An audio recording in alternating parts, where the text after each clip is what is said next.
Headline से टियूं breaking news असां share कंदासीं। जामशोरे में हॉस्टल वार्डन के रासां करण वारे मामले में इल्ज़ाम हेठि आयल ऑफिसर के मुअत्तल कयो वियो आहे। शहीद अल्लाह बख्श सूमरो यूनिवर्सिटी में एक ऑफिसर हॉस्टल वार्डन के मुबैना तौर ते हिरासा कयो हो। वाइस चांसलर डॉक्टर अराबेला भुट्टो इल्ज़ाम हेठि आयल ऑफिसर के जांच मुकम्मल थियण ताईं मुअत्तल करे छॾियो आहे। जिन नाज़रीन असां गॾु जॉइन कयो आहे ब्रेकिंग न्यूज़ में असां शेयर कंदासीं।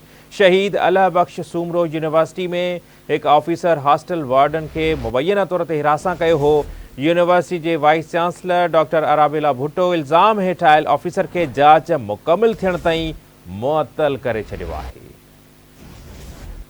एक भेरो ॿीहर ब्रेकिंग न्यूज़ में असां शेयर कंदासीं। जामशोरे में हॉस्टल वार्डन के हिरासा करण वारे मामले ते इल्ज़ाम हेठि आयल ऑफिसर के मुअत्तल कयो वियो आहे। यूनिवर्सिटी जी वाइस चांसलर डॉक्टर अराबेला भुट्टो इल्ज़ाम हेठि आयल ऑफिसर के जांच मुकम्मल थियण ताईं मुअत्तल करे छॾियो आहे।